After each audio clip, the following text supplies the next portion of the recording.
미중 간 무역전쟁이 본 모습을 드러내는 요즘입니다. 이는 단순히 경제적 이유가 아닌 패권 경쟁의 모습을 띠고 있죠. 사실 경쟁이라는 말이 조금은 어울리지 않는 면도 있습니다. 경쟁보다는 중국의 패권 도전에 미국이 길들이기를 하고 있다. 개인적으로는 이런 표현이 맞다고 생각합니다. 과거 일본이 부상할 때 미국 내에서는 위기감이 고조되기도 했죠. 일본인들이 미국 내 부동산을 대거 매입하고 미국 기업들을 사들였던 때입니다. 이에 미국은 일본 누르기를 본격화하죠. 그 결과물이 소위 플라자 합의입니다. 지금은 미국과 중국이 화해를 붙잡고 있지만 결국 이런 식으로 가지 않을까 개인적으로는 전망합니다. 실물 무역적 측면에서 분쟁하는 것은 미국도 큰 피해를 보기 때문이죠. 최근 일련의 사태는 일본식 길들이기, 그 전조일 가능성이 있다는 생각입니다. 그런데 문제는 그 사이에 낀 우리입니다. 우리가 약한 나라는 아니지만 이 사이에서 가장 큰 피해를 볼 가능성이 있는 나라입니다. 우리는 제대로 대처를 하고 있는 것일까요? 이에 대한 해외 언론의 평가는 어떨까요? 사우스 차이나 모닝포스트 기사를 한번 살펴보죠. 다만 이는 화해의 사태가 전면에 부상하기 전 기사라는 점은 감안해서 봐야 합니다.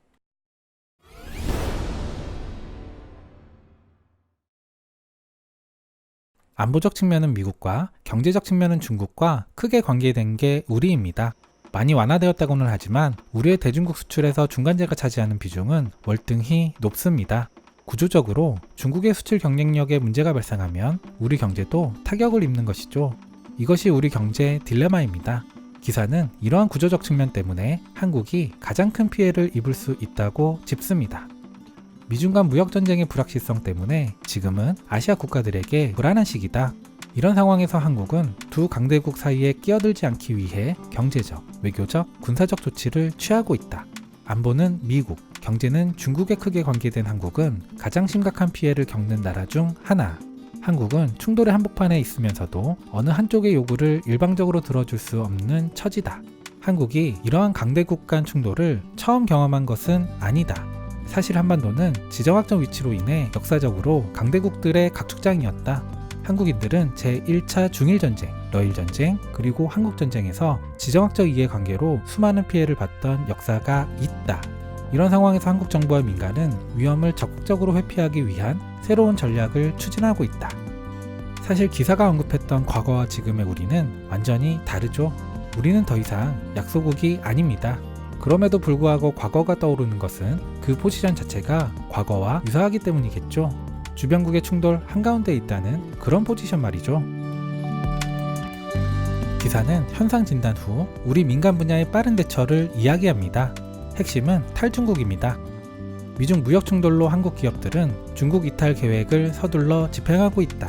한국 기업들은 임금 인상과 중국의 정치적 불확실성으로 인해 오랜 기간 생산시설 이전을 고려해왔다.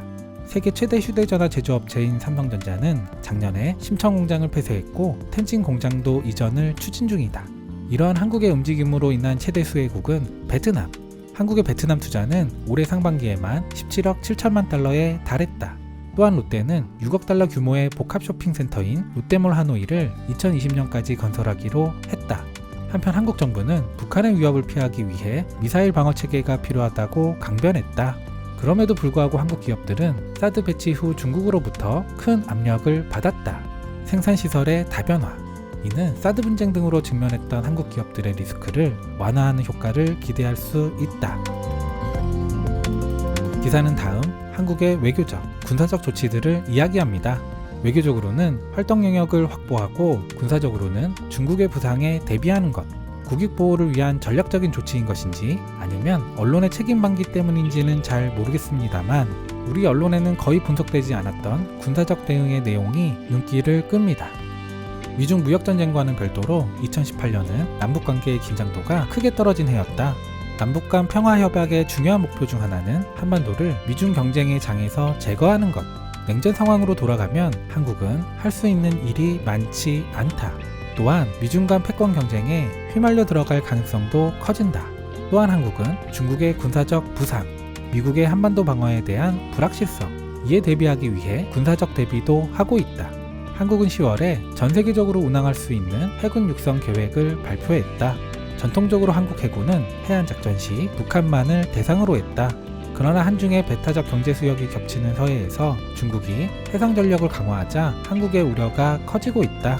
지난 9월 한국 국방부는 양국의 배타적 경제 수역에서 중국의 보표 설치를 면밀히 모니터링할 것이라고 밝혔다. 국익적 관점에서 예민하고 중요한 시기입니다. 여기에 미중 간 갈등이 새로운 측면으로 전개되려는 모습도 보여서 우려스럽기도 합니다. 양국 간 헤게모니 경쟁으로 인한 피해, 이는 우리 삶과도 직접 연관될 수 있는 문제라는 생각입니다. 어디 먼 곳에서 일어나는 일이 아니죠.